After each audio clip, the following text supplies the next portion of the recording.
Good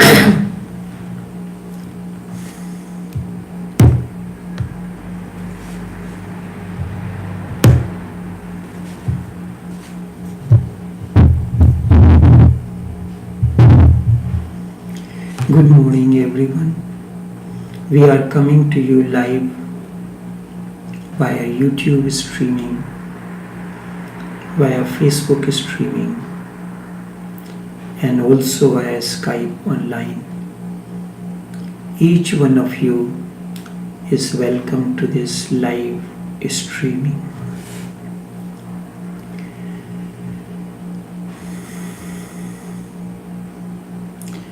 Going within,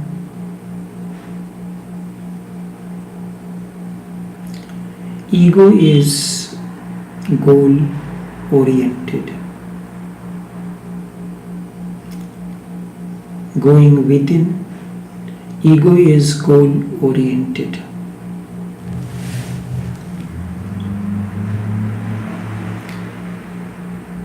I had spoken to you about certain thing called Lagrange points. This is scientific, and I will use this analogy to explain the inward journey from one realm to the other. What are these Lagrange points?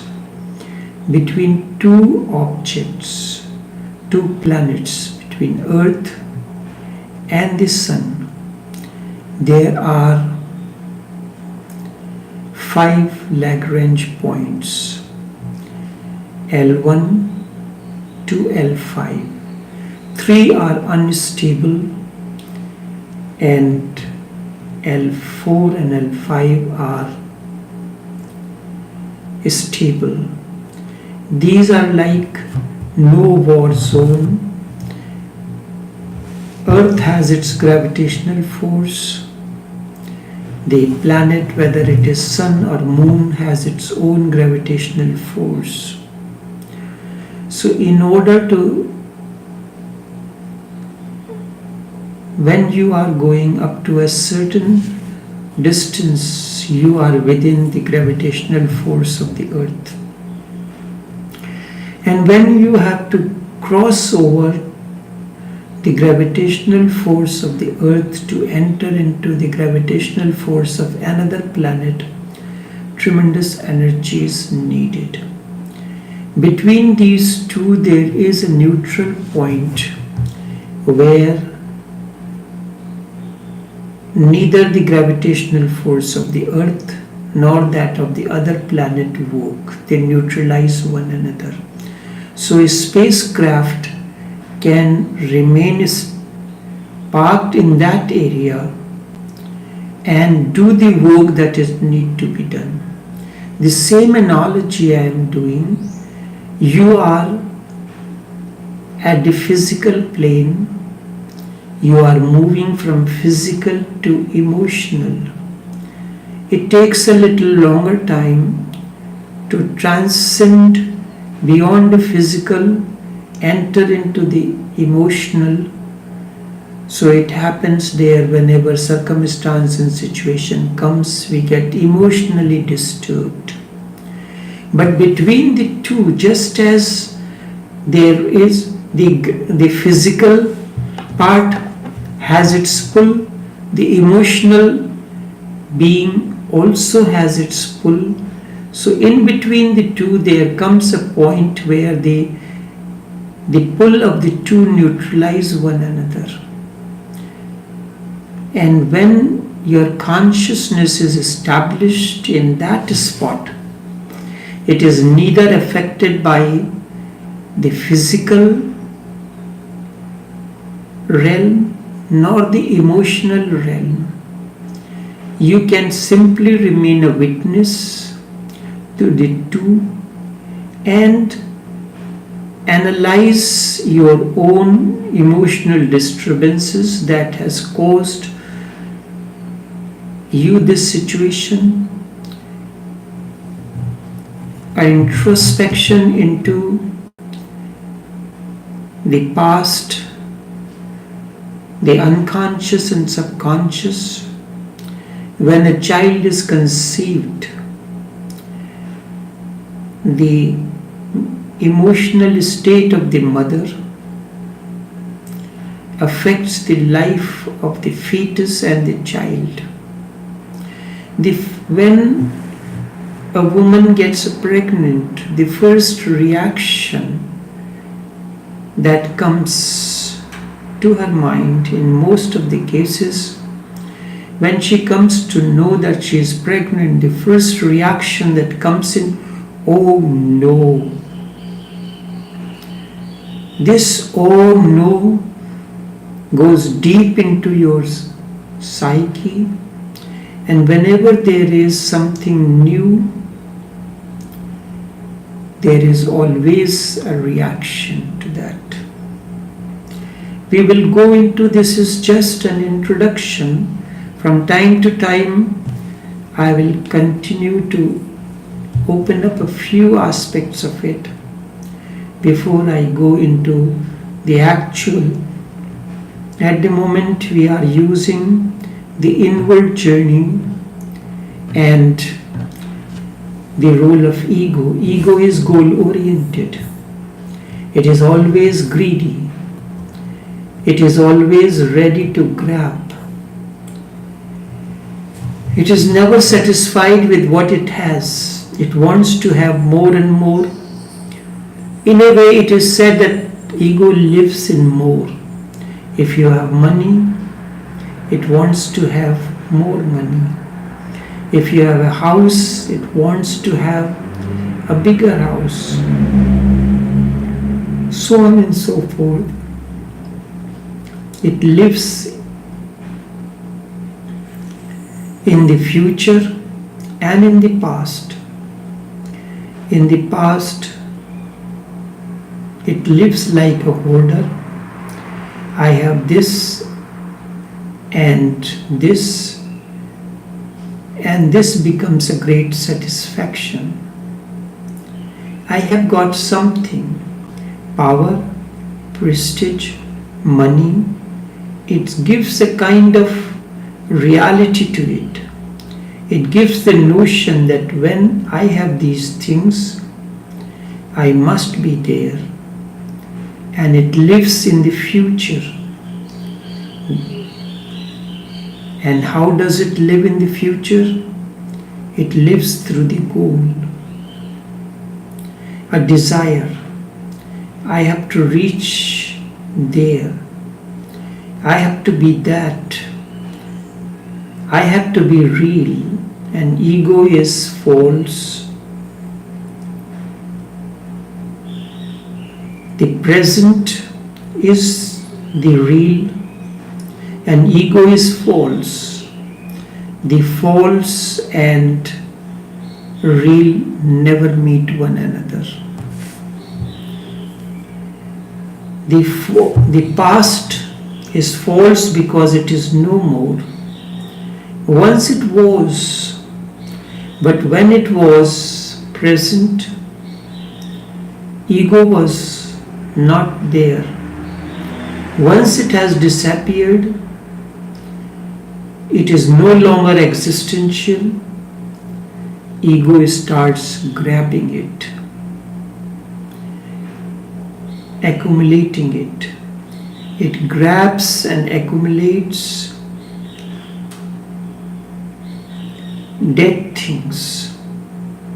Ego is the graveyard, the cemetery. It collects corpses and bones and continue to remain in the dead past.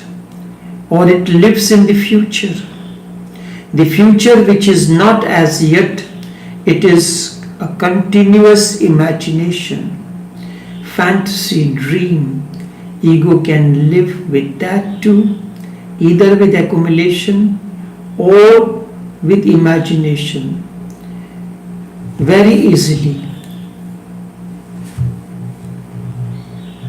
These two things go perfectly well and smoothly with one another.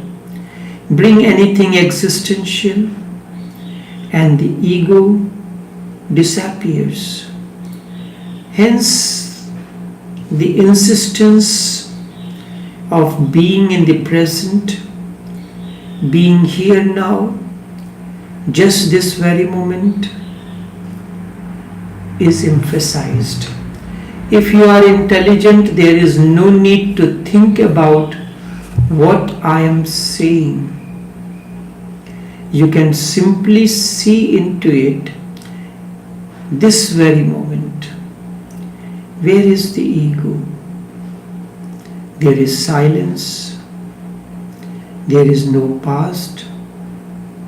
There is no future.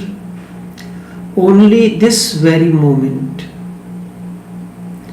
And this dog barking, the birds chirping. This very moment you are not. Let this moment be. And there is immense silence. There is this silence exists both within and without. And then there is no need to surrender because you know you are not. Knowing that you are not is the essence of surrender.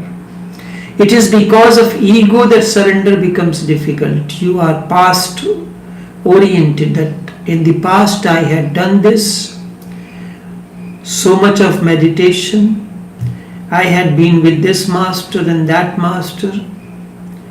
This does not allow you to surrender.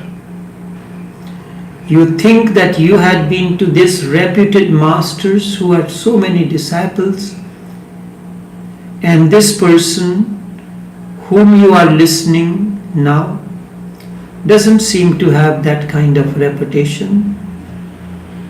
How can I surrender to this man? Because you know the ego is functioning. It is not a question of surrendering to me. It is not a question of surrendering to God. It is not a question of surrendering at all. Surrender is an insight, an understanding that I am not. The past is no more. Seeing that I am not, I am nothingness, emptiness, utter silence. How can it be goal-oriented? Ego is always goal-oriented. Ego hankers for the future. It can hanker even for the other life, and that continues. Hankering is what ego is. Desiring is what ego is. Projecting into the future is what ego is. See it. Look into it. I am not saying think about it. See it. Look into it. And if you think about it, you will miss. Thinking is either past oriented or future oriented.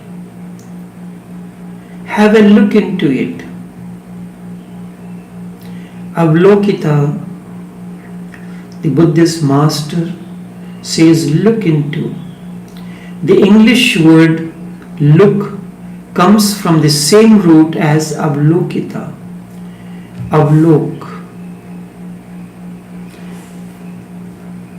Look into and do it right now. Do not say to yourself, okay, I will go home and do it. And this is what it says that there, why are you in so much of a hurry? Take your time and do your things. If a thought comes in that I have to cook this, I will go immediately and start doing it. Ego does not like this. And it says, why are you so restless? You could have done it in the morning. Why morning? Why not now? A spiritual life is not separate from the present moment to moment life. If you have learned to live in the moment, then that becomes the spiritual life. The English word comes from the same root as avalokita, look into it and do it right now. Do not say to yourself, okay, I'll go home, think over it, have a rest, and in the evening I will do it.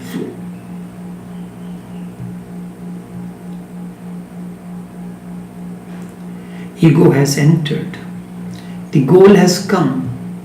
The future has entered. Whenever time enters, you are falling into the falsity of separation. Let it be here, this very moment.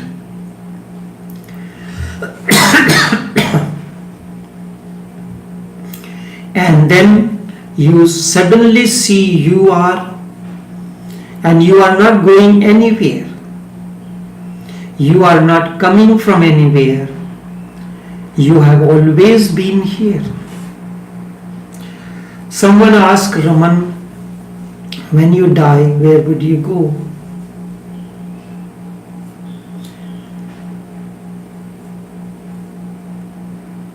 He answered, where do I have to go? I'll be right here. I have heard a conversation between an elderly person and a child. The elderly person asked the child, where have you come from? The elderly person has a candle in his hand, a lit candle. The boy put off the candle and asked him, tell me first where the flame of the candle has gone.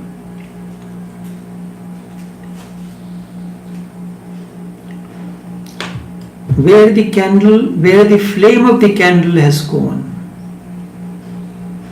The moment future enters, ego enters, the goal has come in. Whenever time enters, you are falling into that falsity of separation. Let it be here, let it be this moment. Then suddenly you see you are. Suddenly you see you are, and you are not going anywhere. You are not going anywhere.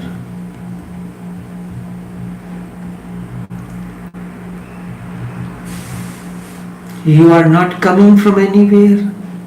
You have always been here. Here is the only time and the only space. This is why this phrase here now has been introduced. Now is the only existence. In that now, in that moment of here now, surrender happens. Surrender is not goal oriented. You say, I am surrendering in order to win or to attain to freedom. No, it is not. You are already free. You have never been bounden. You are free, but again there is same problem. You want to be free, but you don't understand that you can be free only when you are free from yourself. There is no other freedom. And when you think about freedom, you think as if you had been there and free. Freedom means freedom from self, not freedom from the self. Freedom means freedom from the self, not freedom of the self. Remember, freedom of the self and freedom from self are two important statements. Your self is creating bondage for you. You require freedom from that, not freedom of the self. The moment the prison disappears, then prisoner also disappears. You are not.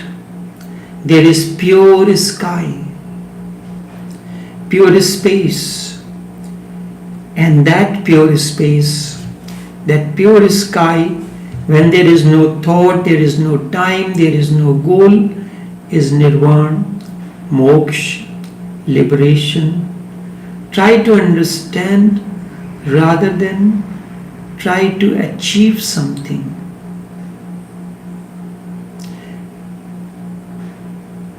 The moment your surrender is to win something, to gain something, it is goal oriented. Then you are using surrender as a means, and your surrender becomes a goal. It is an end unto itself.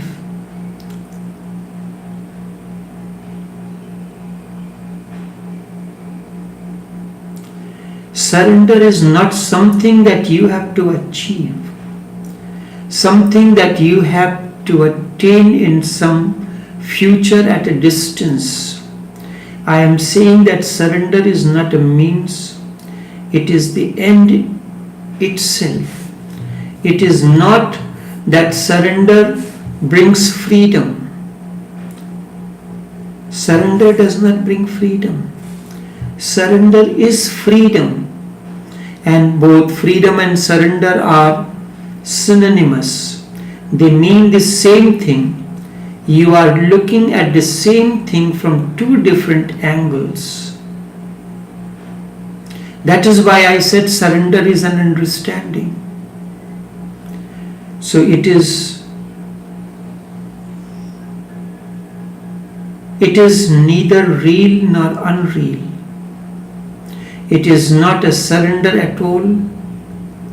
It is not even unreal. I am watching it. But the problem is, it is always I who is watching. You are not allowing the watching to happen. Therefore, every realization out of this watching becomes a reinforcement of ego. I feel tricked by ego, and so does everyone says. Who is this I you are talking about, who feels tricked by ego? It is the ego itself. Ego is such that it can divide itself into fragments, into parts, and the game starts. You are a chaser and you are the chased. It is like a dog trying to catch hold of its own tail. I have heard on the one winter morning, the sun was rising, the dog was basking in the glory of the sun. Suddenly it saw its tail and it tried to, because it was warm, cozy, it tried to catch hold of its tail. The more it tried to catch hold of the tail started jumping, and you look and you can see the absurdity of it. But you see the absurdity, but the dog cannot see because you are the witness, dog is the doer. So ego is the doer and you are ego, so you cannot see the absurdity of it.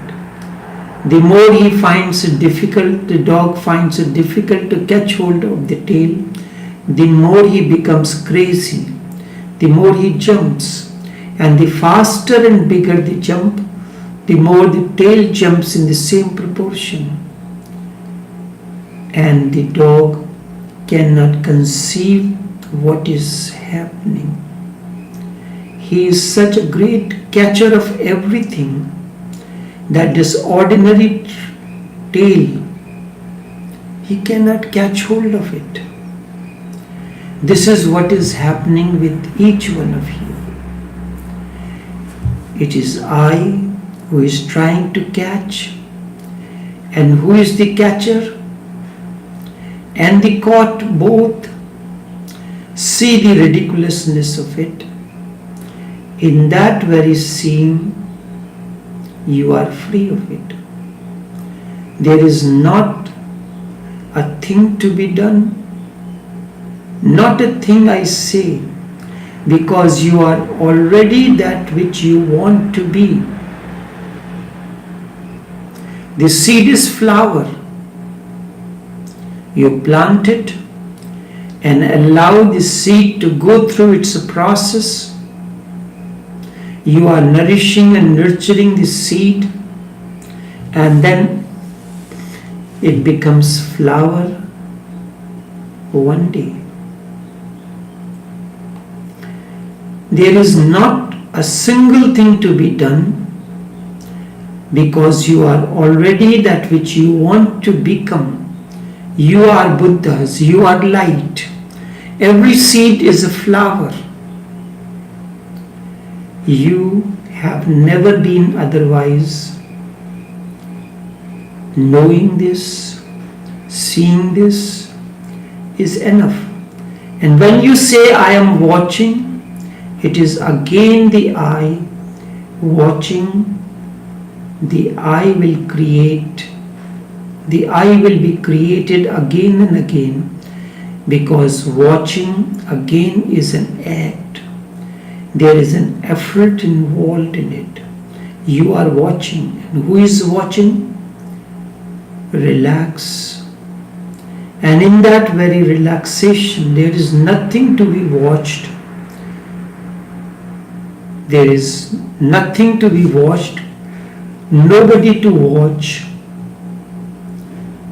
and you are not divided into this duality of doer and done. Simply there is watching is happening. No one to watch, nothing to be watched. Remember, it has nothing aggressive in it. Watching is very aggressive. Effort is needed. You have to be tensed, but be non-tensed, relaxed. Just be there.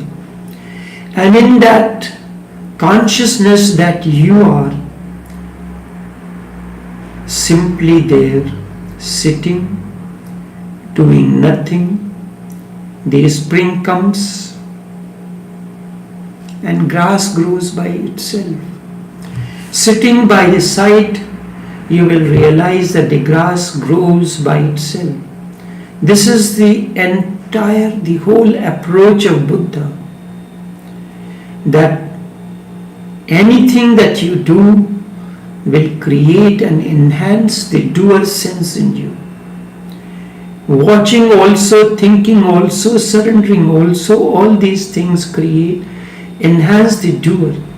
Anything that you will do creates the trap. Nothing is needed to be done on your part. Just be. Let things happen. Do not try to manage. Do not try to manipulate. Let the breeze pass. Let the life dance, let the death come and have its dance into you too. That is the way of life.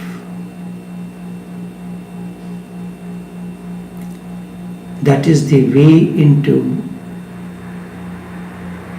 inward journey. One day you are, another day you will be disappear. The ocean continues. Why should you be worried? You come, you disappear. Meanwhile, for a small interval you are worried and tense, and you take all the burden on your shoulders and you carry rocks on the heart for no apparent reason. You are free this very moment. You are free this very moment. This is an understanding. Only this much for this morning. Until tomorrow, take care and do have a pleasant day.